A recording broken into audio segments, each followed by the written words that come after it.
Hello दोस्तों, आज की क्लास में हम पढ़ेंगे कक्षा 10th के चैप्टर 2 बहुपद के बारे में। बहुपद का आज वन शॉट होगा। इसी वीडियो में हम वीवीआई क्वेश्चन और उसके आंसर को भी समझ लेंगे। एक ही वीडियो में इसको खत्म भी कर देंगे। तो चलिए आइए हम शुरू करते हैं।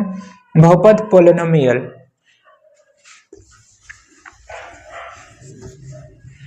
तो इस चैप्टर में हम वीवीआई क्वेश्चन के साथ वीवीआई टॉपिक को भी कवर कर लेंगे। क्या इंपोर्टेंट इसमें फॉर्मूला बनता है, क्या कैसे होता है, चलिए आइए देखते हैं। तो सबसे पहले हम बहुपद को समझ लें। बहुपद, इसकी पहचान के लिए हम बता दें, बहुपद की जो घात होती है, घात वो पूर्ण संख्या होनी चाहिए और इसका जो गुणांक होगा वो वास्तविक संख्या होना चाहिए,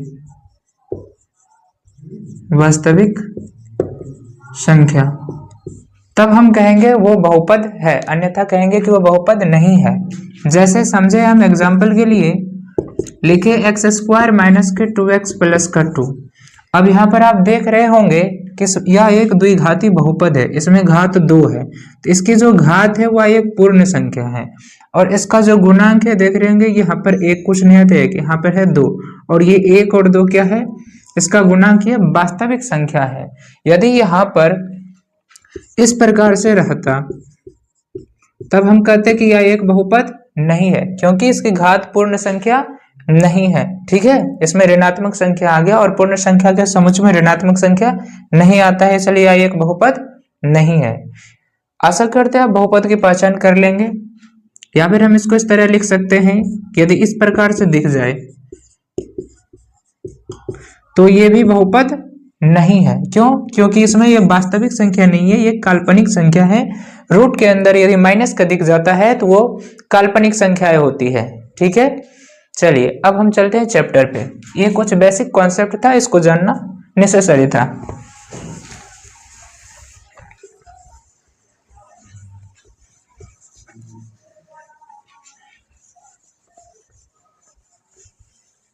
तो आज की क्लास हम सीखेंगे बहुपद कक्षा 10 के।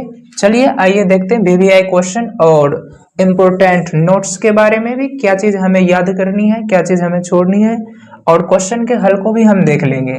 तो सबसे पहले बहुपद चैप्टर में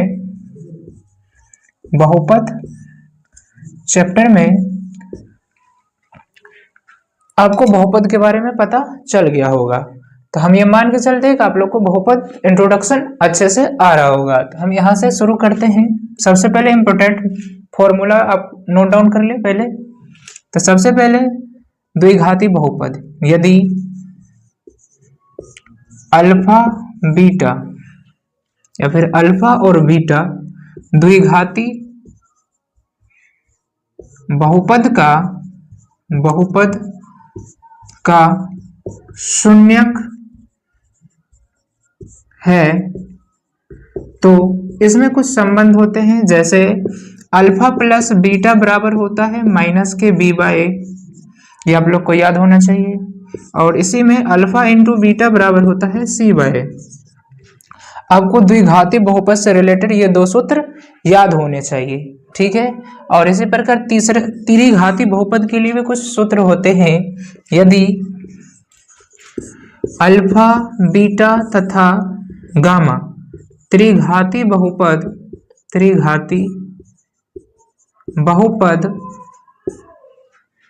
के शून्यक है तब इसमें भी कुछ फॉर्मूले बनते हैं। इसमें पहला फॉर्मूला बन जाएगा alpha plus beta plus gamma, ये बराबर होता है माइनस के बी बाय ए की। दूसरा alpha into beta plus beta into gamma plus gamma into alpha, ये बराबर होता है सी बाय ए के। और इसमें चूंकि इसके त्रिघाती बहुपद है तो इसके 3 शून्यक होते हैं और यह द्विघाती बहुपद है तो इसका 2 शून्यक होंगे, इसलिए इसमें 2 संबंध बनता है, इसमें 3 संबंध बनता है। इसमें तीसरा संबंध बनेगा alpha into beta into gamma, ये बराबर होता है माइनस के डी बाय ए के। आपको ये चैप्टर में ये फॉर्मूला तो याद होने ही चाहिए। और इसके अलावा एक और फॉर्मूला होता है, आपको याद रखना है, आपको शून्यकों का योग दे दिया जाएगा, गुणनफल दे दिया जाएगा और आपको कहेगा कि बहुपद ज्ञात कीजिए। तो बहुपद ज्ञात करने का फॉर्मूला होता है बहुपद ज्ञात करने का सूत्र। यह द्विघाती बहुपद ज्ञात किया जाता है, इसमें आपको याद रखना है x square minus alpha plus beta into में एक्स प्लस अल्फा इंटू में बीटा। आपको ये सारे सूत्र याद होने चाहिए। और इसमें एक और हम बता दें, इसमें एक कंसेप्ट और आ जाता है विभाजन एल्गोरिथम, बहुपदों का विभाजन एल्गोरिथम। तो इसके अंतर्गत विभाजन एल्गोरिथम, इसमें आपको याद होना चाहिए जो होता है फॉर्मूला हमारा, वो होता है पी एक्स बराबर G x into Q x plus R x. ये जिस तरह से यूक्लिड विभाजन प्रमेय हम पढ़े थे कि a बराबर बी क्यू प्लस आर होता है, जहां पर r का मान b से छोटा और 0 के बराबर होता है, उसी प्रकार यहाँ पर जो g का मान होगा वो जो है, मतलब g का मान जो होगा वो r के मान से बड़ा होगा और r का मान जो होगा g के मान से छोटा होगा। आपको ये सारे फॉर्मूले याद होने चाहिए, ठीक है। आशा करते हैं ये सारे समझ में आ गया होगा। तब हम चलते हैं वीवीआई क्वेश्चन की तरफ। इस चैप्टर से जो भी इंपॉर्टेंट क्वेश्चन बन रहा है उस पर चलते हैं। क्या आपको क्वेश्चन दिख रहा होगा कि निम्न द्विघाती बहुपद के शून्य ज्ञात कीजिए और शून्यकों तथा गुणांकों के बीच के संबंध की सत्यता की जांच कीजिए। तो इस तरह के सवाल को हम कैसे सॉल्व करेंगे, आइए देखते हैं। तो सबसे पहले हमें जो सवाल दे रखा है उसका हमें शून्यक निकालना होगा, तभी हम उसके शून्यकों के और गुणांकों के बीच के संबंध के बारे में जांच कर पाएंगे। तो सबसे पहले आइए इसका शून्यक निकालते हैं। तो शून्यक निकालने के लिए आपने पढ़ा होगा मध्यपद विभक्त विधि, जिसको हम गुणनखंड विधि भी कहते हैं। तो हम एक सवाल को करवा दे रहे हैं और एक सवाल आप खुद ट्राई कीजिएगा। चलिए आइए देखते हैं। सवाल हमारा दे रखा है एक्स स्क्वायर माइनस के 2x माइनस का 8। अब इसका हमें गुणनखंड करना है। हम ये मान के चल रहे हैं कि आपको गुणनखंड आ रहा है एक्स स्क्वायर माइनस के 4x प्लस के 2x माइनस का 8। हमने माइनस के 2x को माइनस के 4x प्लस के 2x में तोड़ दिया, ठीक है। और इसमें जो है जोड़ने के बाद माइनस का 2x होना चाहिए और इस दोनों को गुना करने के बाद 8x स्क्वायर आना चाहिए। तो यहाँ से देख सकते हैं आप x कॉमन आ जाएगा, यहाँ जाएगा x माइनस 4 और यहाँ पर से 2 कॉमन आ जाएगा x माइनस के 4। तो यहाँ से हमारा शून्यक निकल के आ जाएगा 2 गुणनखंड पहले x प्लस 2, ये एक्स स्क्वायर माइनस के 2x माइनस 8 का ये गुणनखंड होता है। और जब हमें इससे शून्यक निकालना होता है तो इसको हम 0 के बराबर रखते हैं।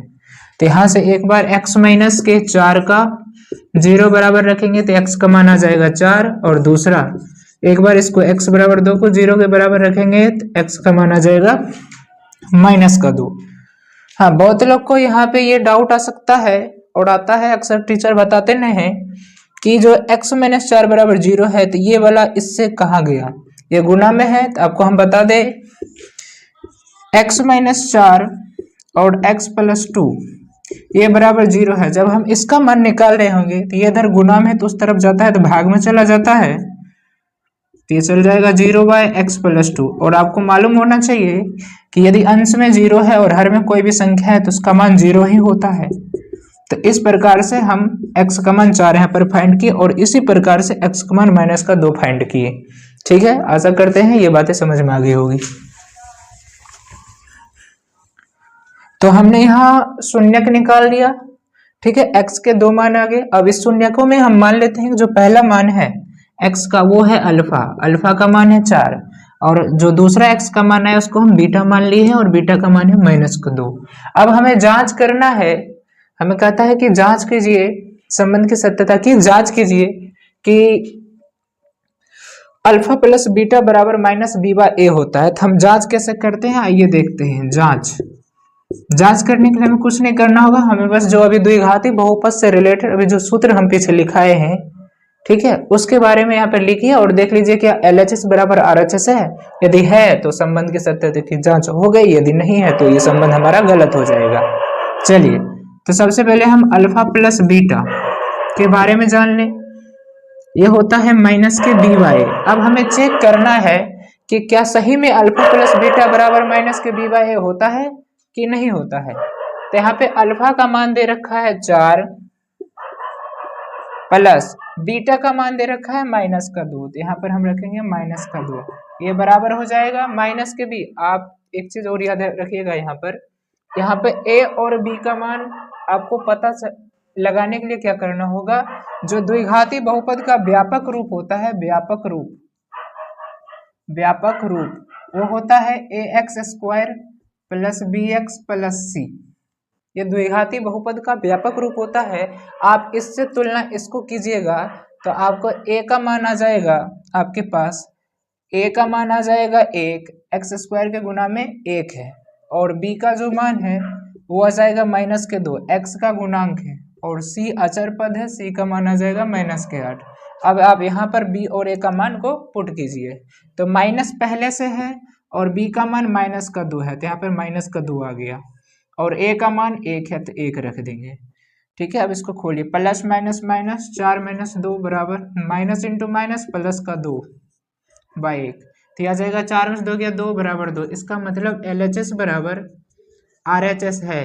मतलब हमारी जो शून्यकों के बीच के प्लस योग का नियम है वो सत्यता की जांच हो गई, मतलब सही है। ठीक है, अब हम इसके गुना के बीच के देखते हैं कि सत्य की जांच होती है कि नहीं है। इसका मतलब अल्फा प्लस बीटा बराबर माइनस बी बाई ए होता है, ये बात सही है। जांच करने का मतलब यही कहता है। अब हमें ये भी जांच करके इसमें दिखाना है कि अल्फा इंटू बीटा बराबर सी बाई ए होता है। अब इसका भी जांच कर लेते हैं कि क्या सही में होता है कि नहीं होता है। चलिए आइए देखते हैं। हम जानते हैं कि अल्फा इंटू बीटा बराबर होता है सी बाई ए। यहाँ पर अल्फा का मान है 4, तो यहाँ पर रखेंगे 4 गुना बीटा का मान है माइनस का 2, तो रखेंगे माइनस का 2, ये बराबर होगा सी कितना है, सी दे रखा है हमें माइनस का 8, यहाँ पे माइनस का 8 और ए का मान 1 है। अब देखिए क्या ये दोनों भी बराबर आते हैं, तब ना हम कहेंगे कि इसके शून्यकों के जो दो शून्यक है उसके गुणांकों के बीच का संबंध अल्फा इंटू बीटा बराबर सी बाई ए होता है। यदि LHS बराबर RHS आता है तो हम कहेंगे यह भी संबंध सही है, नहीं तो यह संबंध गलत है। तो यह जाएगा 4 इंटू माइनस का 2 माइनस के 8 बराबर माइनस के 8। LHS बराबर RHS है, इसका मतलब यह भी कथन क्या है, सही है, और यह भी कथन सही है। तो आशा करते हैं आपको ये क्वेश्चन का आंसर समझ में आ गया होगा। आपको एग्जाम में आएगा तो आपको इसी फॉर्मेट में इस तरीके से लिखना है। ठीक है, अब चलिए हम इसके अगले सवाल पे चलते हैं। दूसरा किस प्रकार का सवाल आता है, और इसमें हाँ ये दूसरा सवाल आपको खुद ट्राई करना है। यहाँ पे संख्याएं बदल सकती है लेकिन फॉर्मेट सारा ऐसा ही होगा। चलिए अब दूसरे सवाल पे चलिए। तो आइए दूसरे सवाल को देखें। तो हमारा दूसरा सवाल कहता है एक द्विघात बहुपद ज्ञात कीजिए जिसके शून्यकों के योग तथा गुणनफल क्रमशः दी गई संख्याएं हैं। हमें शून्यकों का योग तथा गुणनफल पहले दे रखा है, तो हमें कह रहा है कि द्विघात बहुपद ज्ञात कीजिए। इससे पहले हम पढ़े थे कि हमें द्विघात बहुपद दिया गया था, तो उसमें हमने शून्यकों का योग और गुणनफल के लिए जांच किए थे और निकाले थे। तो आइए अब इसका उल्टा करके देखें। हमें बहुपद ज्ञात करना है, तो हमें सबसे पहले दिया क्या रखा है उसके बारे में हम जान ले। तो हमें सवाल में कह रहा है कि शून्यकों का योग तथा गुणनफल क्रमशः दी गई संख्याएं हैं। तो पहले क्या है, योग है, और द्विघाती बहुपदों में शून्यकों का योग क्या होता है, अल्फा प्लस बीटा। तो हमें गिवन क्या है, हमें गिवन है अल्फा प्लस बीटा, कितना दे रखा है, तो 1/4, 1/4 हमें दे रखा है अल्फा प्लस बीटा का मान, और अल्फा इंटू बीटा का मान कितना दे रखा है, माइनस का 1 दे रखा है। अब हमें कहता है कि बहुपद ज्ञात कीजिए, और हम अभी थोड़ा देर पहले ही बताए हैं इस वीडियो में बहुपद ज्ञात करने का फॉर्मूला, बहुपद ज्ञात करने का जो सूत्र होता है वो होता है एक्स स्क्वायर माइनस के अल्फा प्लस बीटा इंटू में x plus alpha into beta. अब यहाँ पे कुछ नहीं करना है, इस फॉर्मूला के अंतर्गत अल्फा प्लस बीटा का मान रख दीजिए और अल्फा इंटू बीटा का मान रख दीजिए। अल्फा प्लस बीटा का मान 1/4 दे रखा है, और अल्फा इंटू बीटा का मान भी -1 दे रखा है। इस बहुपद के सूत्र में आप इस मान को रखिए और आपका आंसर आ जाएगा। सबसे आसान सवाल यही है। देखिए एक्स स्क्वायर है तो एक्स स्क्वायर रखेंगे, अल्फा प्लस बीटा का मान कितना है 1/4, तो 1/4 रख दिए, एक्स है तो एक्स रख दिए, प्लस अल्फा इंटू बीटा का मान भी हमें दे रखा है -1, तो हम यहाँ पर -1 रख देंगे, तो हमारा मान क्या आ जाएगा x² -1/4x -1। ये आ गया हमारा बहुपद। अब चाहे तो इसको हटा भी सकते हैं हट से, इसके लिए आप क्या कीजिएगा, यहाँ तक आंसर आप कर देंगे तो हो जाएगा। यदि आपको और कुछ ज़्यादा करना है तो यहाँ पे आप 4 से गुना कर दीजिए। 4 से जब हम गुना करेंगे तो यह आ जाएगा 4x² -1/4 इंटू 4x -1 गुना 4। यहाँ पर हमने क्या किया, 4 से गुना किए। अब देखिए 4 4 कट गया, तो ये बन जाएगा हमारा बहुपद 4x² -x और -4। ये हमारा बहुपद बन के तैयार है। तो ये हो गया हमारा दूसरा सवाल का आंसर। आशा करते हैं आपको समझ में आ गया होगा। कुछ नहीं किया, बस ये फॉर्मूला आपको याद रखना है। इसमें अल्फा प्लस बीटा का मान रख देना है और अल्फा इंटू बीटा का मान रख देना है, तो आपका आंसर बहुपद निकल के आ जाएगा। ये फॉर्मूला मोस्ट इंपोर्टेंट है, आप इसको याद करके रखे रहिएगा। तो चलिए अब हम अगले सवाल पे चलते हैं। अगला सवाल क्या है,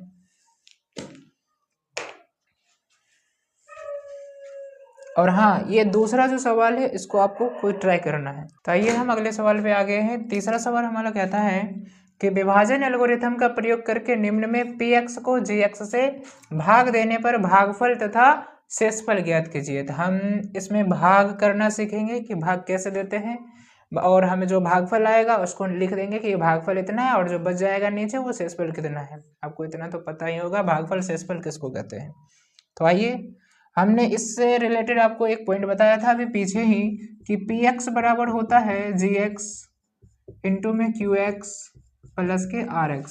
यहाँ पर ये भाज, ये भाजक, ये भागफल और ये गुणनफल यानी शेषफल होता है। ठीक है, आइए हम इसमें से पहला सवाल हम करवा देते हैं, और हर बार की भांति, हर सवाल की भांति, और दूसरा सवाल आपको खुद बनाना है। ठीक है, चलिए आइए। सवाल हमारा पहला, px दे रखा है, हमें gx से क्या करना है, भाग देना है। सवाल में ही कह रहा है कि px को gx से भाग देने पर भागफल तथा शेषफल ज्ञात कीजिए। तो gx हमें दे रखा है x² - 2, इससे हमें भाग देना है px में, ये दे रखा है x³ - 3x² प्लस के 5x - 3। इसमें भाग दे, भाग देना आता होगा, नहीं आता तो आप देख लीजिए। यहाँ घाते जो है इससे छोटा होना चाहिए तब भाग लगेगा, नहीं तो नहीं लगाएंगे, हम वहाँ पर स्टॉप कर देंगे, ऐसा नियम है। ठीक है, यहाँ पे देखिए कितना बार में लग जाएगा, ये लग जाएगा x बार में। यदि किसी को लगाने में दिक्कत होता है तो उसके लिए हम बता दें, यहाँ पे सबसे पहला जो बहुपद है उसको लेते हैं घात को, और इसमें भी जो पहला है चर उसके घात को लेते हैं, उसके घात से भाग देते हैं। तो इसको हम लिख सकते हैं x गुना x, और इसको लिख सकते हैं x गुना x। ये 2 बार में कट जाएगा तो बच जाएगा x। इसका मतलब यहाँ पर x से भाग लगेगा।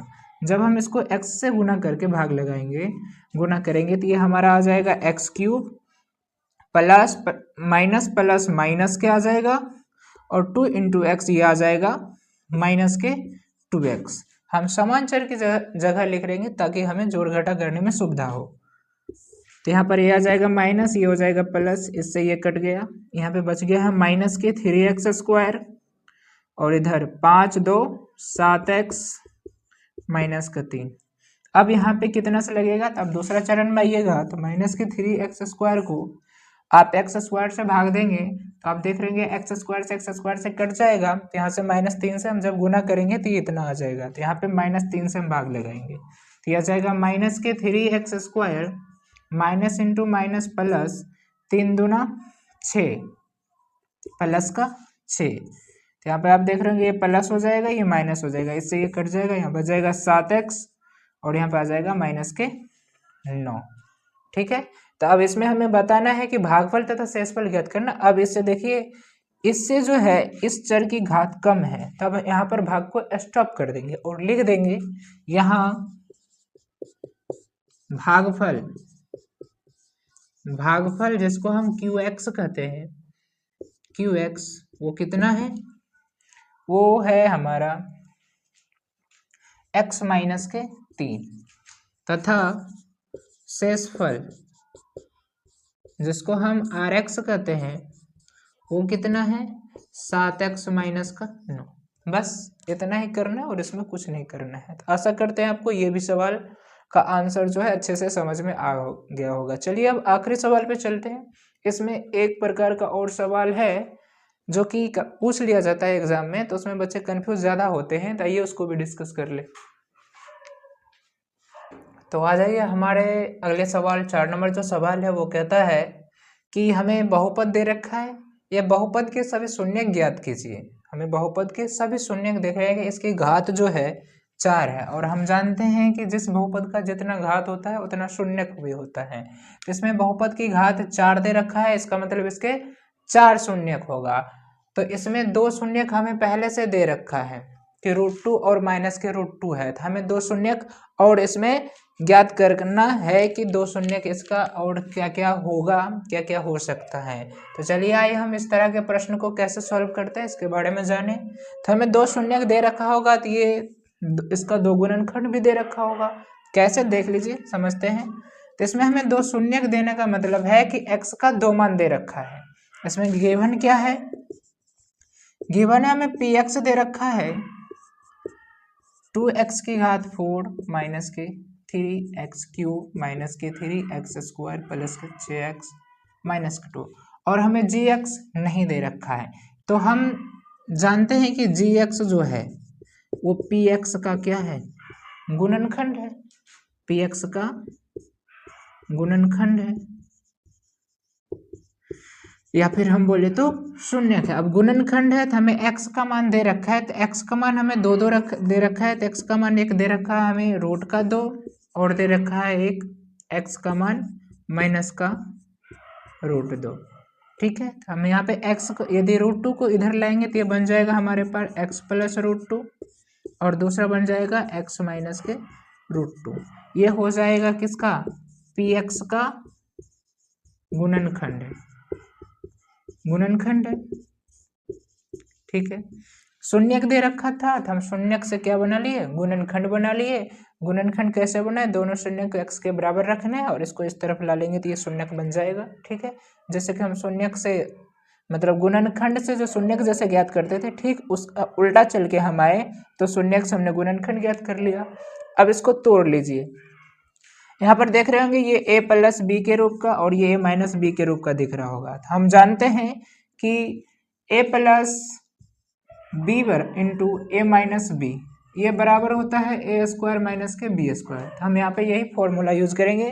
देखिए तो यहाँ से हो जाएगा ये x² माइनस के √2 का होल स्क्वायर, ये क्या है, px का गुणनखंड है, गुणनखंड है। तो ये हो जाएगा x² माइनस के √2 का जब हम स्क्वायर करते तो ये 2 आ जाता है, x² माइनस का 2 px का गुणनखंड है। अब गुणनखंड है तो ये px को विभाजित भी करेगा, गुणनखंड है तो गुणनखंड है तो ये px को विभाजित करेगा। तो हम देख लेते हैं x² माइनस 2 से अब हम px में क्या कर दें, भाग कर देते हैं। तो हम यहाँ पे भाग कर रहे हैं। अब क्या कीजिए, x² जो -2 आया है उससे भाग दीजिए px में, और px का मान कितना दे रखा है, 2x की घात 4 माइनस के 3x³ माइनस के 3x² प्लस के 6x माइनस का 2। ठीक है, अब इसको भागफल दीजिए तो आपको एक द्विघाती बहुपद और मिलेगा। ठीक है, और उस द्विघाती बहुपद का आप शून्यक ज्ञात कर लीजिए, तो 2 शून्यक ये हो जाएगा और 2 शून्यक और निकल जाएगा, तो 4 शून्यक हमें निकालना था, तो 4 शून्यक ज्ञात हो जाएगा। चलिए ये देखते हैं भाई अब कैसे करना है। तो देखिए यहाँ पे कितना बार पीछे हमने भाग के बारे में बता दिया है, तो यहाँ पे आप भाग करके देख लीजिएगा तो ये कितना से लगेगा था, ये लग जाएगा 2x² बार में लगाएंगे तो ये लग जाएगा 2x की घात 4। इसको जब हम गुना करेंगे तो माइनस के 4x² आ जाएगा, ये हो जाएगा माइनस, ये हो जाएगा प्लस के, ये कट जाएगा, यहाँ बच जाएगा माइनस के 3x³ ये प्लस माइनस, तो आ जाएगा प्लस के x² प्लस के 6x माइनस का 2। ठीक है, माइनस के 3x² में 4x² को जोड़ेंगे तो यहाँ पे x² बच जाएगा, तो ये लग जाएगा माइनस के 3x से, तो आ जाएगा माइनस के 3x³ minus minus plus 6x, तो ये आ गया प्लस का, ये आ गया माइनस का, इससे ये कट जाएगा, इससे ये कट जाएगा, तो हमारे पास बच जाएगा x² माइनस का 2। तो आप देख रहे होंगे ये एक बार में लग जाएगा, तो 1 से हम लगा देते थे, ये आ जाएगा एक्स स्क्वायर माइनस का 2, ये हो गया माइनस, ये हो गया प्लस, तो ये कट जाएगा, तो शेषफल आ गया हमारे पास 0। मतलब शेषफल जब 0 आ गया तो हम कहेंगे एक तो गुणनखंड इसका 2 शून्य गुणनखंड एक ये था, ये जो 2 गुणनखंड यहाँ पर है x प्लस √2 और x माइनस √2, और एक हमें और भागफल मिल गया 2x स्क्वायर माइनस के 3x प्लस का एक गुणनखंड ये भी हो गया, तो px का 3 गुणनखंड हो गया। तो px का कितना गुणनखंड, तो हम लिखेंगे यहाँ से कि x प्लस √2 और x माइनस √2, और एक क्या है 2x स्क्वायर माइनस के 3x प्लस का 1, px का गुणनखंड है। ठीक है, तो अब इसका आप गुणनखंड कर लीजिए, तो यह जाएगा x प्लस के √2 x माइनस के √2, जब इसको आप तोड़िएगा तो ये टूट जाएगा 2x स्क्वायर माइनस के 2x माइनस के x प्लस का 1। ठीक है, तो ये माइनस 2x माइनस के 3x गुना करेंगे 2x स्क्वायर आ जाएगा। ठीक है, ये क्या है px का गुणनखंड है, तो ये बन जाएगा x प्लस √2 x माइनस के √2, और यहाँ से 2 को कॉमन लेंगे तो ये बन जाएगा x स्क्वायर माइनस के, यहाँ से 2x को कॉमन लेंगे तो आ जाएगा x माइनस के 1। ठीक है, और यहाँ से हम माइनस के 1 को कॉमन लेंगे तो ये आ जाएगा x माइनस के 1। ठीक है, ये px का गुणनखंड है। तो यहाँ पर देख रहे होंगे कि 4 गुणनखंड प्राप्त हो गया। अब यहाँ से 4 शून्य निकालना आसान हो गया है। अब देखिए पहला गुणनखंड है x प्लस के √2, फिर x माइनस के √2, फिर यहाँ से आ गया x माइनस के 1, और फिर आ गया 2x माइनस के 1। px का गुणनखंड है। तो 2 शून्य हमें दे रखा है, तो यहाँ से 2 शून्य और निकल जाएगा, या 4 शून्य कहीं से निकाल लीजिए। तो एक बार रखिए x प्लस √2 बराबर 0, तो यहाँ से x का मान आ जाएगा माइनस के √2। ठीक है, दूसरा रखिए x माइनस के √2 बराबर 0, तो आ गया x का मान प्लस के √2। तीसरा रखिए x माइनस 1 बराबर 0, तो तीसरा मान आ गया x बराबर 1, और चौथा 2x माइनस के 1 0 के बराबर रखेंगे तो x का मान आ जाएगा प्लस के 1/2। तो यहाँ हमें यही कह रहा है कि इसके अन्य 2 शून्य ज्ञात कीजिए। 2 शून्य √2 और माइनस के 2√2, यानी कि रूट के अंदर 2 और माइनस के √2 दे रखा है, तो हमें 2 शून्य को और निकालना है, और वो 2 शून्य हो जाएगा 1 और 1/2। तो हमने इस तरह से इसके अन्य शून्य निकाल लिए हैं। इस चैप्टर में इतना ही मोस्ट VBI क्वेश्चन है और कुछ नहीं है, ज़्यादा टेंशन लेने की आवश्यकता है नहीं। इतने यदि आप तैयार करके जाते हैं तो एग्जाम में 100% आपका एक भी क्वेश्चन नहीं छूटेगा। तो आशा करते होंगे कि आपको ये क्लास अच्छी लगी होगी। अच्छी लगी हो तो चैनल को सब्सक्राइब करें, लाइक करें एंड शेयर करें। ठीक है, वीडियो देखने के लिए धन्यवाद। फिर मिलते हैं अगले वीडियो में, अगली क्लास।